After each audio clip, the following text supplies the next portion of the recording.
Bonjour et bienvenue dans Prière Inspirée, une semaine pour être entièrement guéri de votre maladie, ou en tout cas de cette maladie. Elle n'a rien à faire en vous, vous êtes un enfant de Dieu, vous lui appartenez, et si aujourd'hui vous n'êtes pas encore un enfant de Dieu, vous pouvez recevoir Jésus-Christ dans votre cœur d'abord, premièrement, lui dire Seigneur, je te reçois, je te demande pardon pour tous mes péchés, et je veux aussi recevoir non seulement le pardon de mes péchés, mais aussi cette guérison parce que je crois que tu m'aimes. Dieu est tellement bon, il est tellement rempli d'amour. Et vous savez, dans les évangiles, les gens n'étaient pas sauvés. Jésus allait, il imposait les mains aux malades, ou des fois il parlait une parole de délivrance, les gens étaient guéris, une parole de libération, et les gens étaient libérés. Il est tellement merveilleux, il est tellement bon. C'est un Dieu rempli d'amour qui veut non seulement nous guérir de nos maladies, mais il veut aussi nous sauver entièrement et complètement. Alors, pendant cette semaine, je crois que la parole de Dieu est dominante, la parole de Dieu est mise à l'honneur. Et à travers nos proclamations de la parole, je crois que notre corps est obligé de se soumettre à la parole de Christ. Elle était là au commencement, avant toute chose, la parole était là, la parole était avec Dieu et la parole était Dieu et cette parole est vraiment puissante. Je vais vous partager un témoignage comme je l'ai fait hier et avant-hier, simplement pour vous encourager dans votre vie, dans votre foi, dans votre marche avec Dieu. Alors c'est toujours le frère Kenneth qui raconte. Il dit « Je rencontrais une dame baptiste, âgée de 36 ans seulement, qui souffrait du cancer. Très malade, elle ne devait pas vivre longtemps. Un pasteur baptiste qui avait compris la réalité de la guérison divine lui rendait visite chaque jour chez elle pour lui lire les Écritures et prier. Cependant, elle resta alitée.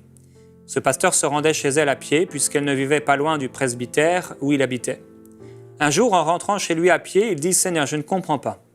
Nous te faisons confiance pour la guérison. Cette femme dit qu'elle croit aux Écritures, que je lui lis. » Aussitôt, l'Esprit de Dieu s'adressa à lui. Non, elle n'y croit pas. Elle se met d'accord avec elle intellectuellement, donc avec ma parole. Si elle y croyait, elle serait hors du lit à faire ses travaux.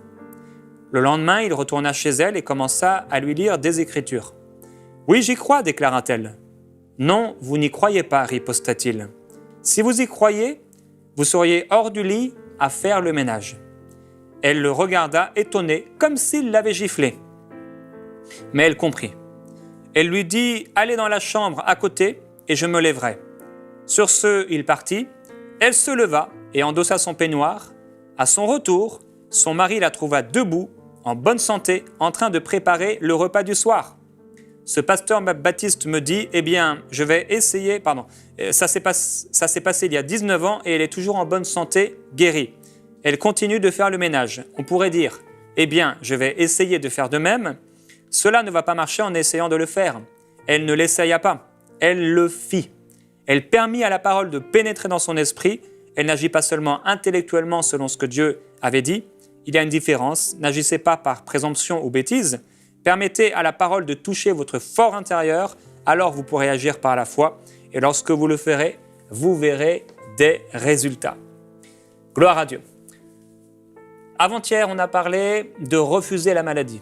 Et j'ai dit que c'était vraiment l'une des premières choses qu'il fallait faire quand on est attaqué par la maladie, c'est déjà de la refuser. Maladie, tu n'as absolument rien à faire en moi. Ensuite, on a parlé hier de changer nos pensées par rapport à la santé et par rapport à la maladie. Parce qu'il y a un grand nombre de chrétiens et des gens dans le monde qui ont une très mauvaise image de leur vie sur la terre au niveau de la santé physique et aussi de leur retraite, de leurs vieux jours. On a beaucoup dans l'Église et partout ailleurs une mentalité très forte. C'est vraiment un homme fort qui est là et qui nous dit vieillir égale mourir en mauvaise santé. Vieillir égale commencer à tomber malade. Vieillir égale commencer à ne plus pouvoir se mouvoir, bouger, faire du sport, s'occuper de nos enfants, aller en voyage. Et beaucoup de gens sont tellement avec cette mentalité qui est ancrée en eux parce que dans leur pensée, il y a un homme fort. Dans leur pensée, il y a une forteresse qui a été établie parfois dès leur plus jeune âge parce que leur éducation, c'était une éducation de peur, une éducation de mort, parce que dans leur maison, ils entendaient les parents, ils entendaient peut-être les grands-parents, les oncles, les tantes, les frères et les sœurs parler maladie, parler mort, parler je me sens pas bien, parler infirmité, parler ceci, parler cela. et ça a créé en eux un système de pensée qui est devenu dans leur vie une forteresse. Alors ils croient de tout leur cœur, même s'ils ne le disent pas, mais dans leur cœur, ils ont cette conviction: quand je vais vieillir, je ne pourrai plus marcher. Quand je vais vieillir, j'aurai une canne. Quand je vais vieillir, ce sera difficile. Quand je vais vieillir, je vais forcément finir dans un hôpital ma vie, et ce sera dur, et ce sera difficile, et je mourrai. Si c'est votre pensée, que cette pensée puisse s'écarter de vous pour toujours. Maintenant, je vais donner une parole de libération pour vous. Je vous libère de cette pensée. Au nom de Jésus-Christ, je vous libère de cette pensée. Par rapport à la vieillesse, par rapport à votre santé, vous pouvez vivre en parfaite santé et ne plus jamais tomber malade. Oui, frères et sœurs, il faut qu'on accepte la parole de Dieu pour ce qu'elle est. Tout est possible à celui qui croit. Il n'y a rien d'impossible à celui qui croit. Gloire à Jésus-Christ. Et je ne ferai pas l'apologie de la maladie. Je n'apporterai pas mon journal de maladie, ma mauvaise nouvelle de maladie. Je ne serai pas nourri par cette mauvaise nouvelle et par des nouvelles concernant la maladie, les tragédies, la mort. Non, j'apporterai mon bon journal de la bonne nouvelle de Jésus-Christ. La bonne nouvelle de la parole de Dieu. Elle est tellement merveilleuse, cette parole. Elle est ma source, elle est ma vie, elle est ma force. Je puise ma nature, je puise ma vie, je puise la vérité dans cette parole. Frères et sœurs, marchons sur la parole. On a lu dans Marc au chapitre 3 et au verset 27, « Personne ne peut entrer dans la maison d'un homme fort et piller ses biens sans avoir auparavant, ça veut dire avant, lié cet homme fort, alors il pillera sa maison. » Il y a plusieurs hommes forts. On a parlé de différents hommes forts. Il y a cet homme fort qui nous dit qu'il est mieux de rester malade parce que sinon on ne percevra plus d'argent de l'État, du gouvernement. Il y a cet homme fort qui est là et qui discute avec nous, qui nous parle et qui nous amène toutes sortes de pensées. « Ah, tu es malade, ça va mal se passer, tu vas mourir comme un tel, etc. » Il y a différents types d'hommes forts. Aujourd'hui, je voudrais vous encourager à confesser votre guérison et non cette maladie. Confessez votre guérison et non cette maladie. Comme je l'ai dit hier, j'ai personnellement créé dans ma maison un environnement de paix, un environnement de sainteté, un environnement de santé divine dans ma maison. C'est pourquoi, dès qu'elle était petite, nous avons enseigné à notre fille la parole de Dieu. Et c'est pourquoi, en grandissant nous-mêmes, nous grandissons et nous nous fortifions dans notre fort intérieur sur la parole de Dieu. Nous devons aller, frères et sœurs, de gloire en gloire. Même si hier, on a pu être attaqué. Même si hier, on n'a pas su faire face. Et peut-être on a utilisé des produits, entre guillemets, naturels. Ce n'est pas vraiment des produits naturels, en fait. Un médicament, ce n'est pas naturel. Des produits chimiques pour être guéri. Je crois qu'aujourd'hui, c'est différent. Je crois qu'aujourd'hui, ça peut changer. Je crois qu'aujourd'hui, la parole de Dieu est comme un médicament qui guérit jusqu'au plus profond des os. Le Seigneur, non seulement guérit les maladies, mais il guérit aussi les infirmités. Il guérit les membres qui sont atrophiés. Il guérit aussi les maladies mentales. Le Seigneur guérit toutes choses. Toutes choses. Il est puissant. Et aujourd'hui, le Saint-Esprit veut vous toucher d'une manière particulière. Il veut que vous soyez libérés de ces mauvaises pensées par rapport à votre vie, par rapport au futur. Et il veut que dans votre bouche se trouve non pas l'eau douce et l'eau salée, mais que vous puissiez confesser votre guérison et non pas cette maladie qui veut vous faire du mal. Ce n'est pas votre maladie. Comme je l'ai dit, vous devez refuser le titre de propriété que vous avez donné à cette maladie. Peut-être vous avez constamment dit « c'est ma maladie », vous l'avez amené avec vous, vous l'avez traîné avec vous et vous en parlez et c'est devenu tellement fort et plusieurs d'entre vous, je l'ai dit, vous souffrez vraiment. Et Dieu est plein de compassion pour vous. Il vous guérit de toutes vos maladies. De toutes vos maladies. Peut-être c'est vraiment difficile, mais il est vrai que peut-être aussi, vous avez confessé cette maladie et c'est devenu comme votre meilleur ami. Vous n'arrivez plus à percevoir votre futur sans cette maladie. Vous n'arrivez plus à penser sans cette maladie. Vous voulez faire quelque chose et tout de suite, c'est l'impossibilité. Maintenant, je ne peux pas. Nous ne pouvons pas, je ne peux pas. Commencez à déclarer maintenant, non plus cette maladie, non plus ce que vous ne pouvez pas faire, mais ce que vous pouvez faire en Jésus-Christ. Et la Bible déclare que je puis tout par Christ qui me fortifie. Dieu a un appel pour vous. Il a de grandes choses à faire avec vous. Et c'est ce qu'il veut faire dans votre vie. Quel que soit ce que vous ressentez, confessez votre guérison. Quel que soit à partir du moment où vous prenez position, ce que vous pouvez ressentir, même si vous avez proclamé la parole pendant 1 heure et que l'heure d'après vous commencez à vous sentir mal, restez sur votre position de foi parce que je vous dis, il y a la tempête qui souffle fort, le vent souffle fort pour vous déstabiliser, pour vous faire tomber de votre position de foi. Mais alors que vous avez parlé la parole, vous vous êtes installé dans une position de foi, vous avez construit votre barque, votre arche de protection. Et là, il peut y avoir la tempête, il peut y avoir le vent qui souffle. Restez dans l'arche. Restez dans l'arche de la parole de Christ. Même si vous avez mal, même si vous ressentez des choses, j'ai foi en Dieu. Je suis guéri de toute maladie. Alors, quel que soit ce que vous ressentez, confessez votre guérison. Ne dites pas, j'ai mal ici, j'ai mal là, oh, j'ai de plus en plus mal, oh, ça ne va pas, oh, c'est difficile, je n'arrive plus. Et parfois, vous savez, on a envie de parler aux gens de la mauvaise nouvelle. On a envie de parler aux gens que ça ne va pas. On a envie de parler au maximum de personnes qu'on ne se sent pas bien. Ce n'est pas qu'on ne peut pas le faire, entre guillemets. On a le droit, le libre arbitre. Mais on peut décider de ne pas le faire. On peut décider de ne pas proclamer comment on se sent.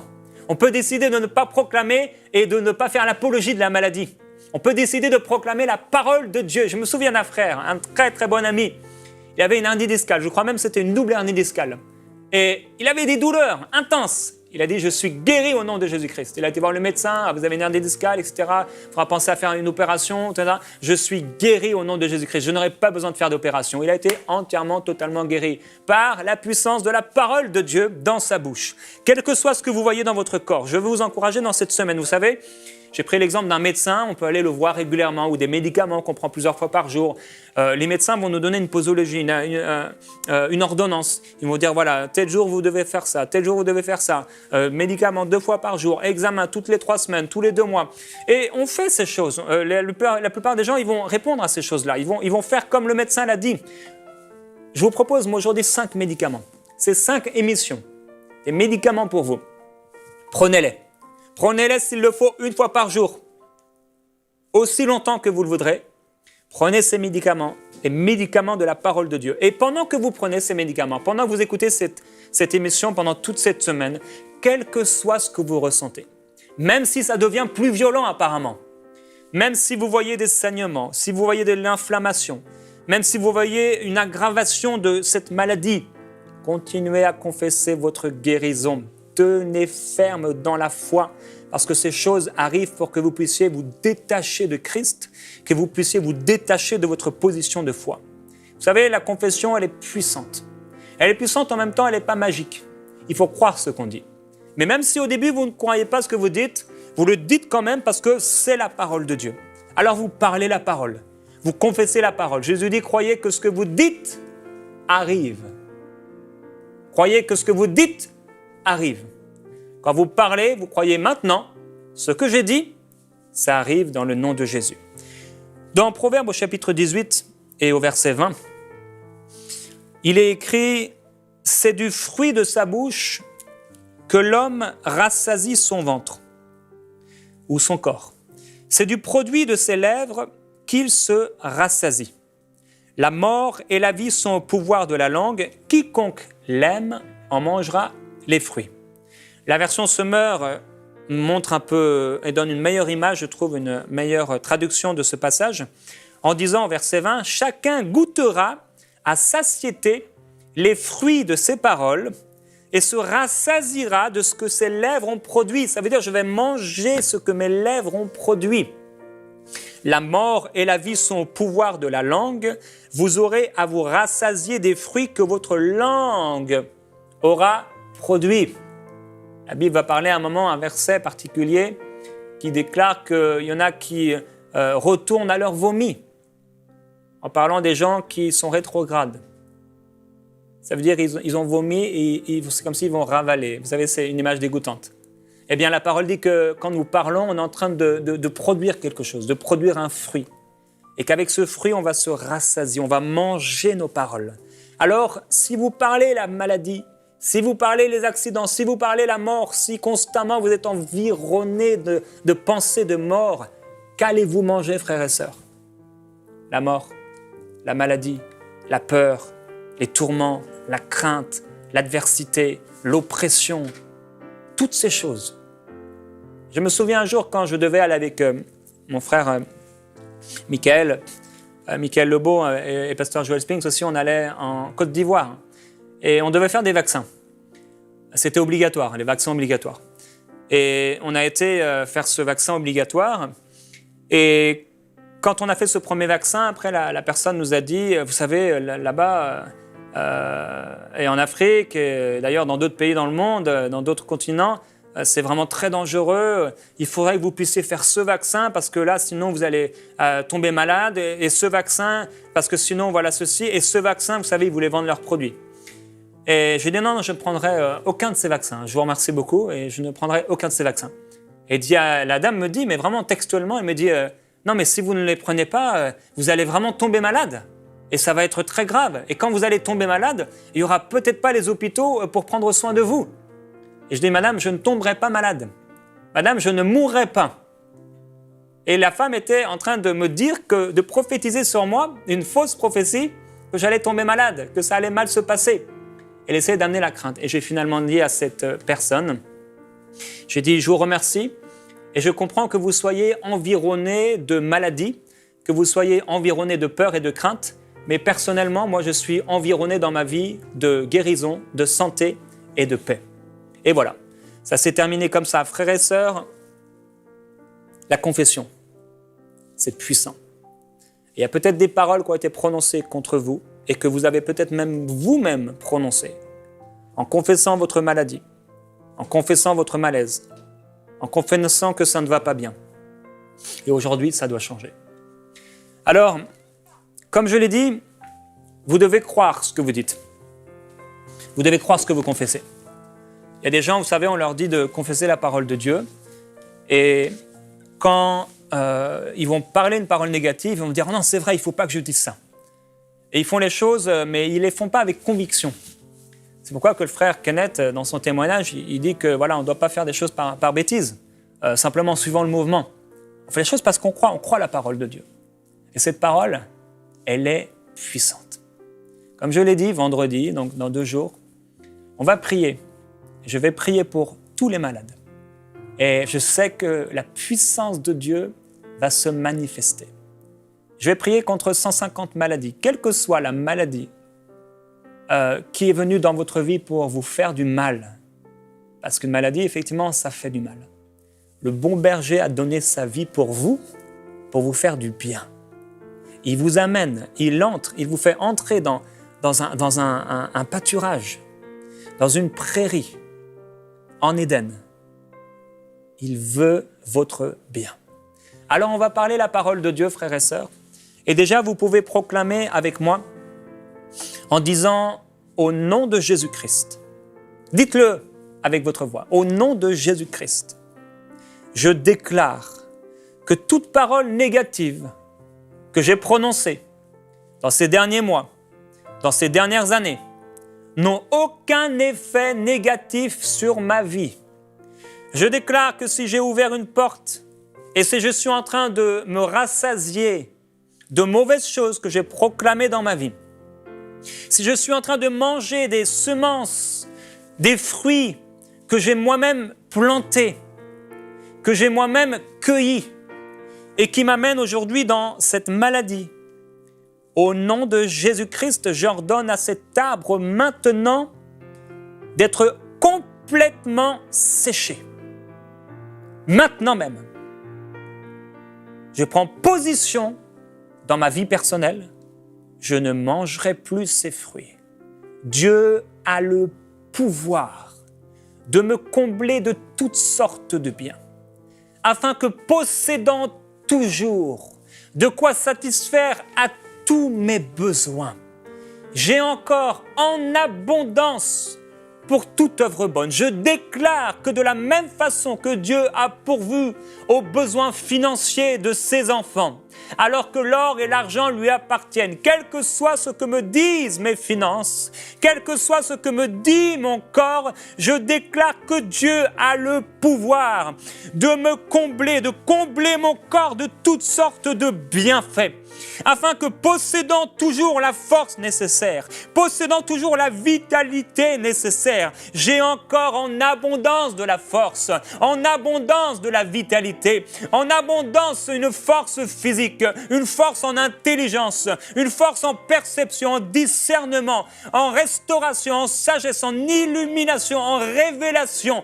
en bonté, en amour et en grâce, en abondance pour toute œuvre bonne. Alors je déclare que parce que Dieu m'a enrichi, j'irai, je ferai du bien autour de moi, je parlerai de Christ, je brillerai de la gloire divine, je brillerai tous les jours de ma vie. Non, je ne tomberai pas malade, je ne resterai pas malade, je ne serai pas dans l'infirmité, car le Seigneur m'en a délivré. Oh, je regarde à la croix maintenant. Et Père, je prie que tu illumines nos cœurs et nos pensées, que tu illumines notre intelligence qui est parfois si mondaine. Viens, Seigneur, nous illuminer. Viens amener une révélation par le Saint-Esprit dans le cœur de ceux qui écoutent et dans ma propre vie, afin qu'on puisse savoir, connaître notre héritage, qu'on puisse connaître Christ, Christ vivant, Christ puissant, Christ ressuscité. Oh, tu es Dieu. Seigneur Jésus, je refuse de te laisser sur la croix, car tu en es descendu et tu es non seulement mort, mais tu es ressuscité. Tu es le Dieu qui donne la vie. Et je ne veux pas être comme Thomas, qui voulait toucher, qui voulait voir avant de croire. Non, même si je ressens dans mon corps des difficultés, même si je ressens une souffrance, même si je ressens de l'adversité, même si je ressens de l'oppression, même si on m'a dit c'est terminé, même si on m'a dit il n'y a plus d'espoir, même si on m'a dit ça va durer des mois, même si on m'a dit tu n'as plus qu'un mois à vivre, oh je parle la parole de Dieu, je ne mourrai pas, je vivrai dans le nom de Jésus. Il y a quelqu'un qui est maintenant dans un hôpital et on vous a dit vous allez mourir, mais maintenant je renverse cela, je renverse cette parole dans le nom de Jésus. Non, vous ne mourrez pas, vous vivrez et vous raconterez la gloire de votre Dieu. Dieu est puissant, Dieu est glorieux. Il n'y a pas de puissance comme la puissance divine. Il vient terrasser l'ennemi, il vient terrasser, éradiquer la puissance de l'ennemi. À la croix, il a dépouillé les autorités. Il a dépouillé les autorités sataniques, les dominations sataniques. Il a dépouillé la puissance de la mort. Il l'a livrée en spectacle, en triomphant d'elle par la croix. Et il nous a amenés avec lui dans son cortège triomphal, dans son cortège de puissance, dans son cortège royal. Il nous a installés comme des rois, comme des ambassadeurs. Il m'a installé comme un ambassadeur. Il m'a installé comme un roi dans son cortège triomphal. Je suis installé en Jésus-Christ. Quand Christ est mort, je suis mort. Quand Christ était dans le tombeau, j'étais dans le tombeau. Quand Christ a été dans le séjour des morts, il m'a amené avec lui. Mais quand Christ est ressuscité, je suis ressuscité aussi avec lui. Je suis également ressuscité. Je suis un homme nouveau.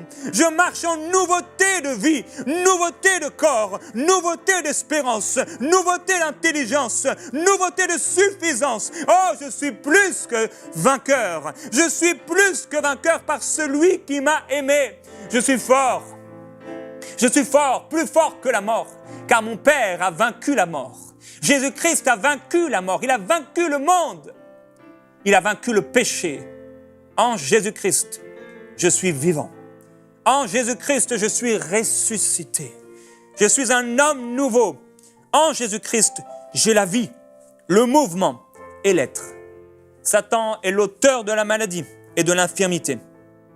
Je le sais maintenant. Donc je n'ai pas peur ni de la maladie, ni de l'infirmité, ni de la mort. Et je n'accepterai pas la maladie. Je refuserai l'infirmité. Je refuserai que la mort me touche avant que Dieu ait dit « c'est terminé ». Si Jésus tarde à venir, je mourrai sans maladie ni infirmité. Je ne mourrai pas dans de mauvaises conditions. Je n'aurai pas besoin de béquilles, je n'aurai pas besoin de bâtons, je n'aurai pas besoin de fauteuil pour avancer, je n'aurai pas besoin d'aide sociale, je n'aurai pas besoin d'une aide particulière de quelqu'un pour m'aider quand je vieillirai, parce que je vieillirai bien, comme Dieu l'a voulu, comme Dieu l'a désiré. Je ne juge pas ceux qui ont besoin d'aide, je ne juge pas ceux qui sont malades, Père, non. Je veux simplement marcher dans la puissance de Christ, dans la vérité de Christ. Père, je prie pour ceux qui souffrent, je prie pour ceux qui sont malades. Glorifie-toi dans leur vie. Illumine les yeux de leur cœur afin qu'ils puissent accepter, recevoir, vivre dans la plénitude de leur héritage. Je proclame ta parole. Tu veux que je sois en bonne santé. Proclamez avec moi, Dieu veut que je sois guéri. Voilà le plan et le dessein de Dieu. Car il est écrit, il a pris mes infirmités et il s'est chargé de mes maladies. Ce que Christ a porté, pas besoin que je le porte. C'est la volonté de Dieu que je marche dans la santé.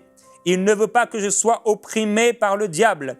La maladie, c'est l'oppression du diable, car la maladie vient du diable. Satan est l'auteur de la maladie. C'est la volonté de Dieu pour moi, que je ne sois pas sous l'emprise de Satan. Donc, ce n'est pas la volonté de Dieu que je sois, en tant qu'un de ses enfants, sous l'emprise de Satan, sous l'emprise de la maladie, sous l'emprise d'aucune infirmité. Car Jésus a pris mes infirmités et il s'est chargé de mes maladies. Et puisqu'il s'en est chargé, je suis affranchi. Puisqu'il s'en est chargé, je suis guéri. Jésus est celui qui me guérit. Il me délivre de l'oppresseur. Il me délivre des ravages de la peste et des fléaux qui voudraient venir contre moi. 1000 tomberaient à ma droite et 10 000 à mon côté. Je ne serai pas atteint. Je verrai simplement la rétribution que le Seigneur donne. C'est Dieu qui agit en moi pour produire le vouloir et le faire, selon son bon plaisir. Il veut que je sois en bonne santé, sans maladie. Et il œuvre dans mon esprit, mon âme et mon corps. Si Dieu produit en moi le vouloir, le désir et le faire, si Dieu a produit dans mon cœur un désir pour être guéri, c'est que Dieu veut me guérir. Ce désir d'être guéri ne peut venir du royaume des ténèbres, car le diable vient pour égorger, tuer et détruire. Alors ce désir d'être guéri vient de mon Père. Si je désire être guéri, c'est que cela vient de mon Père. Et si mon Père m'a donné ce désir, c'est qu'il m'a déjà guéri. C'est que c'est sa parfaite volonté pour moi de marcher dans la plénitude de guérison. Merci Père pour ta puissance qui guérit. Merci pour cette puissance qui est à l'œuvre dans mon corps pour produire une guérison et un rétablissement. Je sais ce qui m'appartient. Je revendique ce qui m'appartient selon la parole de Dieu.